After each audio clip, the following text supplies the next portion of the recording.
আজকের বিশেষ এবং গুরুতর সংবাদগুলি হলো শিলচর কাছাড়ায় খুব বেশি হারে বাড়ছে এইচআইভি সংক্রান্ত সংক্রমণ। এ নিয়ে ভারী চিন্তায় স্বাস্থ্য বিভাগ। বরাক উপত্যকায় কাঁচা ঘর বলে আর থাকবে না ঘোষণা করলেন রঞ্জিত কুমার দাস। হাইলাকান্দিতে এসে রঞ্জিত কুমার দাস এ কথা ঘোষণা করেন। আরও প্রায় 7 লক্ষ সরকারি আবাস দেওয়া হবে বলে তিনি জানান। আজকেও সারাদিন হালকা মাঝারি বৃষ্টিপাত হওয়ার সম্ভাবনা রয়েছে। বরাক উপত্যকা জুড়ে চলবে এই হালকা মাঝারি বৃষ্টিপাত। হালকা মাঝারি বৃষ্টিপাতের জন্য বরাক নদীর জলও বাড়ছে। আজ আসছেন করিমগঞ্জের রাজ্যের পঞ্চায়েত এবং গ্রাম উন্নয়ন মন্ত্রী রঞ্জিত কুমার দাস। সোমবার সকালে কাটাকাল বাইপাসে আবার সড়ক দুর্ঘটনা। বরাক উপত্যকা জুড়ে সড়ক দুর্ঘটনার নাম থামছে না। একের পর এক সড়ক দুর্ঘটনা হতে চলছে প্রতিদিন। এর মধ্যে সোমবার সকালে কাটাকাল বাইপাস থেকে এক লরি ছটকে পড়ল।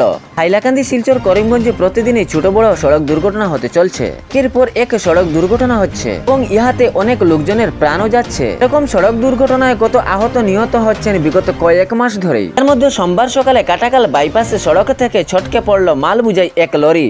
সমস্ত লরির মাল পড়ে জমিনে এলোমেলো। স্মার্ট মিটারের বিল নিয়ে এক উত্তাল সৃষ্টি হয়েছে বরাক উপত্যকা সহ গোটা রাজ্যে। স্মার্ট মিটার থেকে বিদ্যুৎ বিল অনেক বেড়ে আসছে বলে জনগণের দাবি। এ নিয়ে ক্ষুব্ধ হয়েছেন বিদ্যুৎ গ্রাহকজন। আগের বিদ্যুৎ বিল থেকে এখন স্মার্ট মিটারের বিল অনেক বেশি আসছে বলে বিদ্যুৎ গ্রাহকের দাবি। এই যে বিদ্যুৎ ব্যবহার করা হতো নিজের ঘরে, স্মার্ট মিটার লাগানোর পরও সেই রকম ব্যবহার করা হয়, তাহলে এত তফাৎ কেন?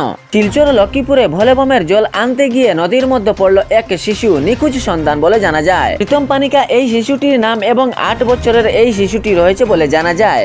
8 বছরের প্রীতম পানিকা শিশুটি নদীর মধ্যে যখন পড়ে যায় তখন ভোলবমের জল আনতে যাওয়ার সবেই নদীর মধ্যে খোঁজ করলো, কিন্তু কোনো সন্ধান পাওয়া গেল না। পরে এনডিআরএফ জওয়ান এই নদীর মধ্যে সেই শিশুটিকে খুঁজেন, কিন্তু কোনো সন্ধান পাননি। এ নিয়ে পরিবারে এক চাঞ্চল্য সৃষ্টি হয়েছে। সোমবারে রাখি বন্ধনের দিন মুখ্যমন্ত্রী ডক্টর হিমন্ত বিশ্ব শর্মা বৃদ্ধাশ্রমে থাকা বৃদ্ধাদের জন্য উপহার দেন। সোমবারে রাখি বন্ধনের দিন বৃদ্ধাশ্রমে উপস্থিত অসমের মুখ্যমন্ত্রী ডক্টর হিমন্ত বিশ্ব শর্মা বৃদ্ধাশ্রমে থাকা বৃদ্ধাদের দান করলেন Aadhaar card, ration card, Ayushman card এবং অরুণোদয় প্রকল্প। এবং তিনি আরও জানান যে গুয়াহাটি সব বৃদ্ধাশ্রমে প্রদান করবেন অরুণোদয় প্রকল্প।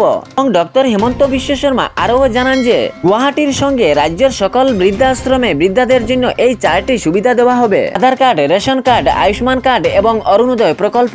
বরাক নদী থেকে জীবন্ত উদ্ধার হলো 2 যুবক যুবতী রবিবার রাত্রে। বরাক নদী থেকে যুবক যুবতীকে উদ্ধার করলেন দেবী বিসর্জন থাকা লোকজন। ওই রাত্রে শিলচর সদরঘাট সেতু থেকে বরাক নদী ঝাঁপ দিয়ে যুবক যুবতী ঘটনাস্থলে থেকে প্রায় 1 কিলোমিটার দূরে যান।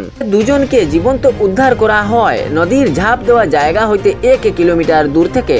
পর পুলিশকে খবর দেওয়া হয়। পুলিশ ঘটনাস্থলে সঙ্গে সঙ্গে উপস্থিত হয়ে দুজনকে হাসপাতালে পাঠিয়ে দেন। সংবাদ মাধ্যমে জানা যায় বরাক নদীতে ঝাঁপ দিয়ে নিজেকে শেষ করার চেষ্টা করেছিলেন এই যুবক যুবতী। যুবক সুনাইয়ের বাসিন্দা এবং যুবতী দুধপাতিল। তাহলে এরকম নিত্য নতুন খবর পাওয়ার জন্য ফেসবুক ফলো করে ভিডিওটি লাইক করবেন এবং সাথে শেয়ার করতে ভুলবেন না, যাতে সঠিক সংবাদগুলো অন্যজনের কাছে পৌঁছায়। এবং ইউটিউবে দেখলে ভিডিওটি লাইক করে চ্যানেলটি সাবস্ক্রাইব করে রাখবেন। খবরটি শেষ পর্যন্ত শোনার জন্য সবাইকে ধন্যবাদ।